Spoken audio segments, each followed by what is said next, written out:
Victoria is the brand new EP from Thomas Headon, who I'm so happy to have join us. Thomas.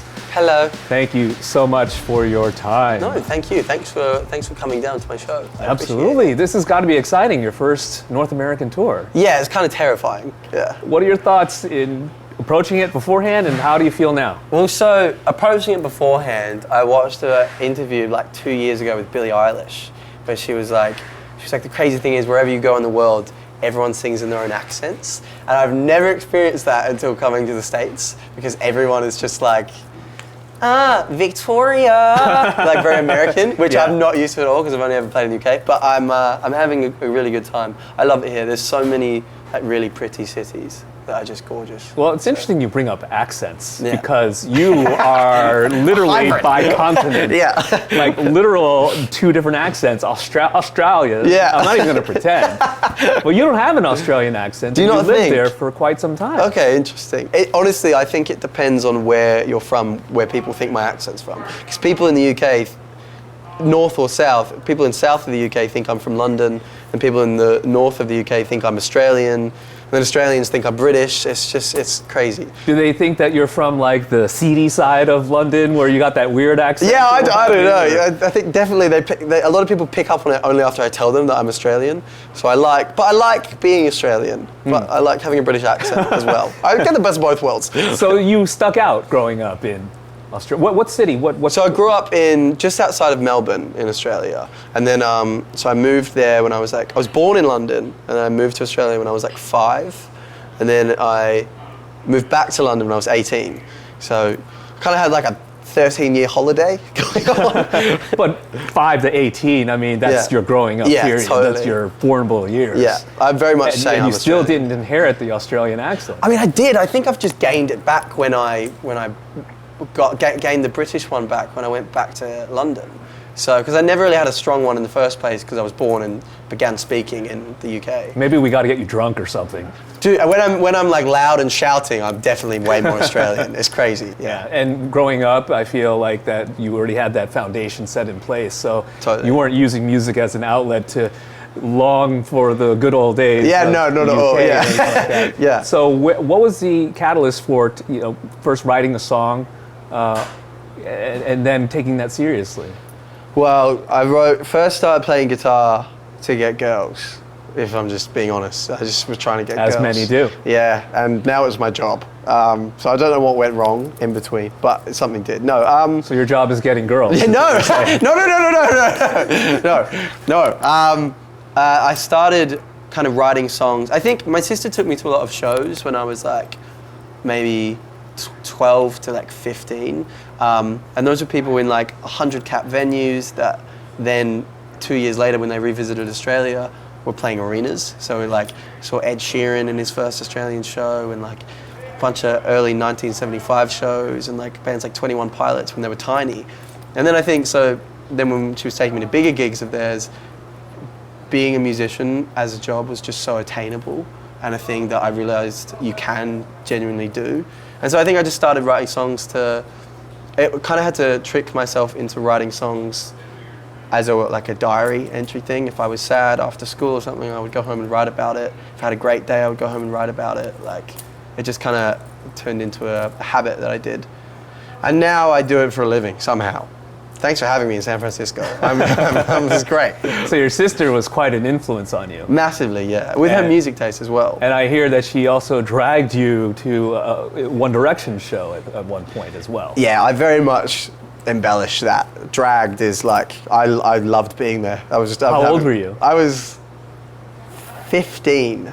Yeah. Oh, and really? I thought you were younger. No. No, I was 15, and it was on Valentine's Day in Australia. It was like February 14th.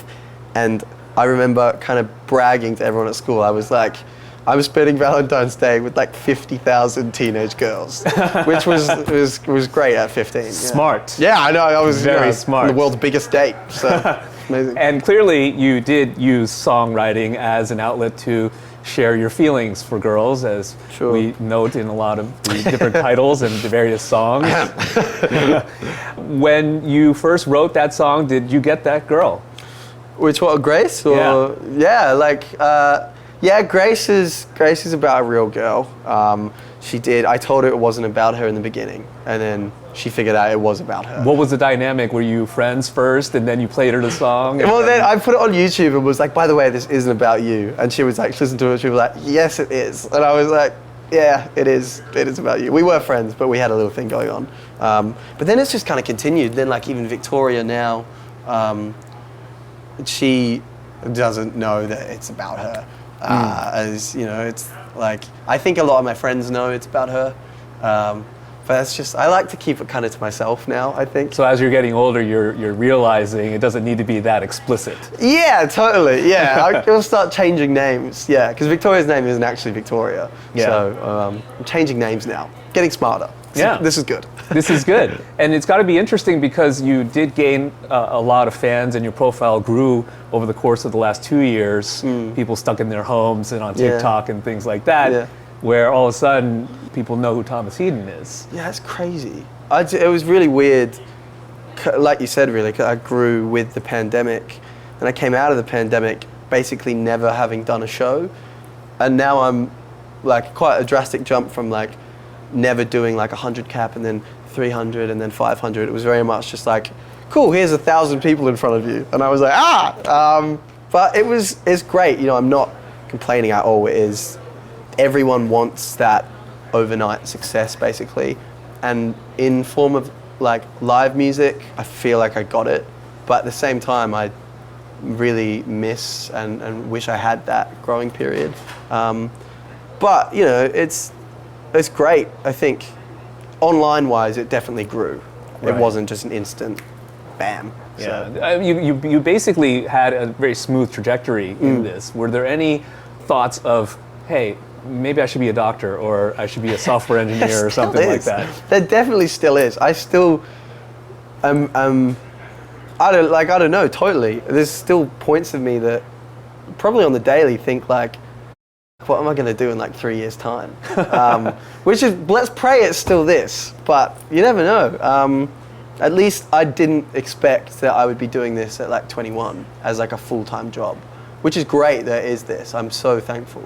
It's crazy. But having a great time.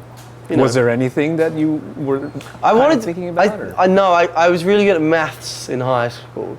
So maybe I would have done something with maths. But come to think of it now, I would have loved to be a pilot.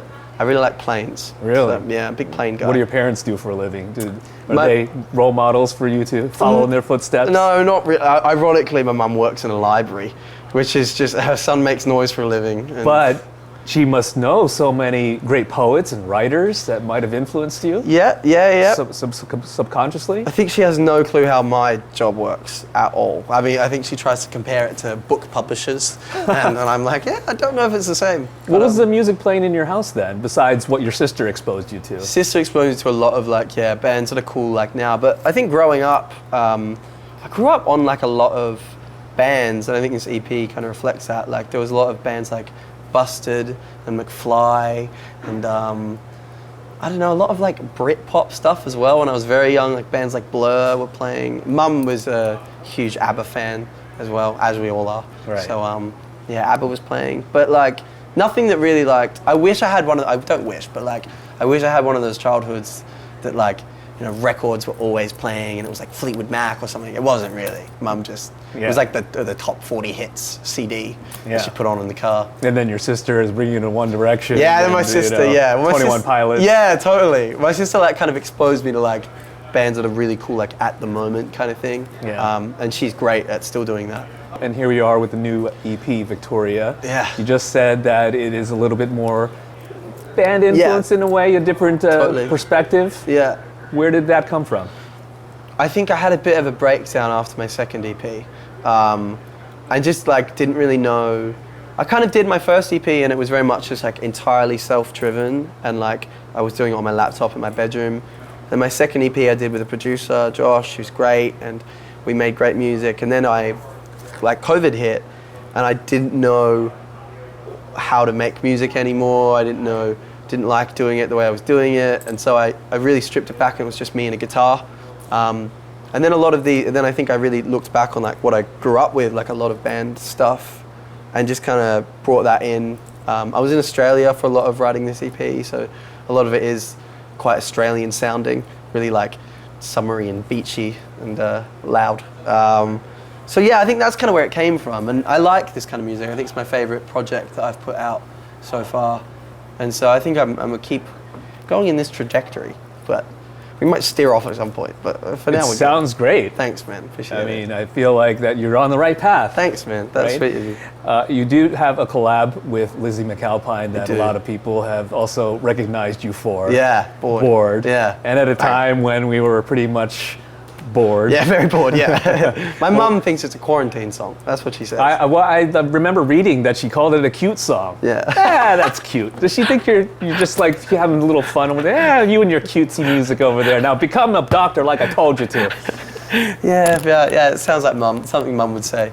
Yeah, I think she calls a lot of my music cute. I don't think she knows what any of it's about. How did you run into Lizzie? I mean, obviously online at some point. Yeah, you slide into her DMs? Or? No, we were in London at the same time. I think it was just one of those very classic like Instagram DM crossovers.